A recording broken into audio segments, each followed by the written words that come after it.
شروع اللہ کے نام سے جو رحمان و رحیم ہے۔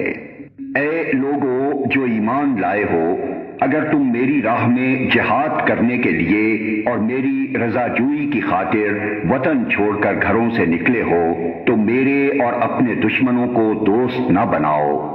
تم ان کے ساتھ دوستی کی طرح ڈالتے ہو، حالانکہ جو حق تمہارے پاس آیا ہے اس کو ماننے سے وہ انکار کر چکے ہیں، اور ان کی روش یہ ہے کہ رسول کو اور خود تم کو صرف اس قصور پر جلا وطن کرتے ہیں کہ تم اپنے رب اللہ پر ایمان لائے ہو۔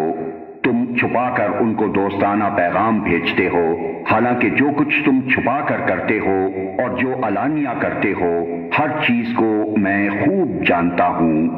جو شخص بھی تم میں سے ایسا کرے وہ یقیناً راہ راست سے بھٹک گیا۔ ان کا رویہ تو یہ ہے کہ اگر تم پر قابو پا جائیں تو تمہارے ساتھ دشمنی کریں اور ہاتھ اور زبان سے تمہیں آزار دیں۔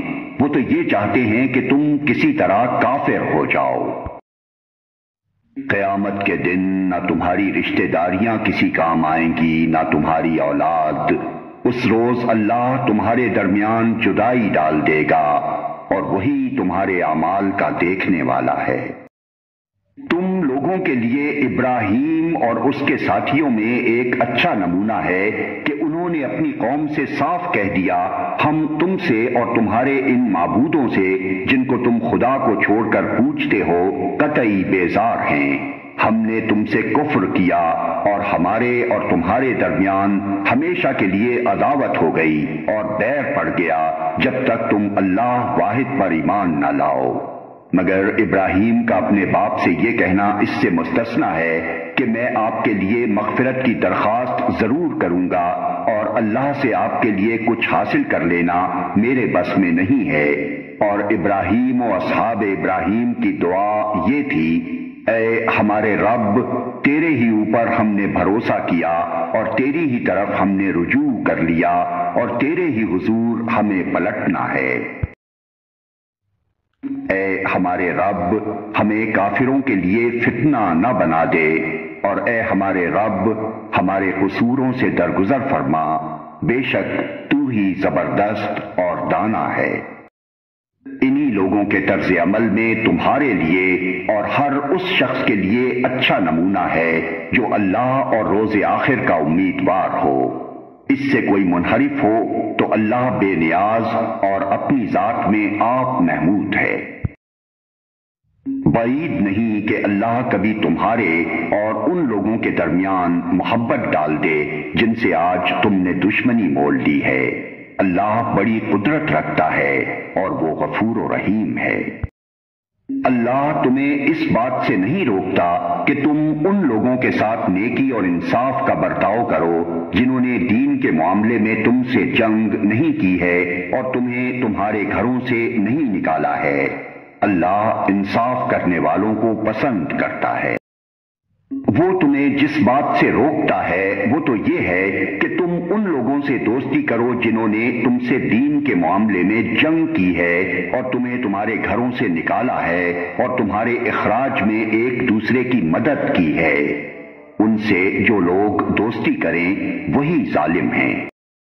اے لوگو جو ایمان لائے ہو، جب مومن عورتیں ہجرت کر کے تمہارے پاس آئیں تو ان کے مومن ہونے کی جانچ پڑتال کر لو، اور ان کے ایمان کی حقیقت اللہ ہی بہتر جانتا ہے۔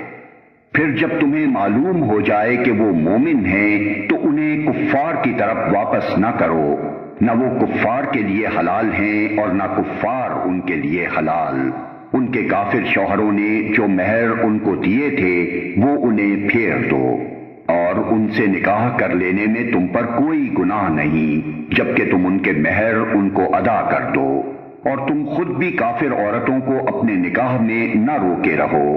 جو مہر تم نے اپنی کافر بیویوں کو دیے تھے وہ تم واپس مانگ لو، اور جو مہر کافروں نے اپنی مسلمان بیویوں کو دیے تھے انہیں وہ واپس مانگ لیں۔ یہ اللہ کا حکم ہے، وہ تمہارے درمیان فیصلہ کرتا ہے، اور اللہ علیم و حکیم ہے۔ اور اگر تمہاری کافر بیویوں کے مہروں میں سے کچھ کچھ تمہیں کفار سے واپس نہ ملے اور پھر تمہاری نوبت آئے تو جن لوگوں کی بیویاں ادھر رہ گئی ہیں ان کو اتنی رقم ادا کر دو جو ان کے دیے ہوئے مہروں کے برابر ہو، اور اس خدا سے ڈرتے رہو جس پر تم ایمان لائے ہو۔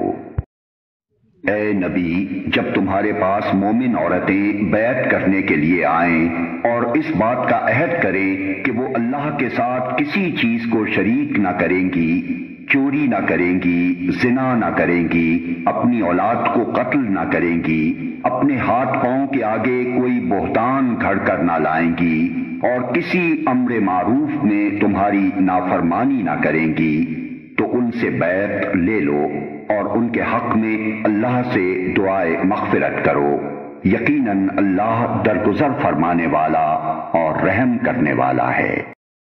اے لوگو جو ایمان لائے ہو، ان لوگوں کو دوست نہ بناؤ جن پر اللہ نے غضب فرمایا ہے، جو آخرت سے اسی طرح مایوس ہیں جس طرح قبروں میں پڑے ہوئے کافر مایوس ہیں۔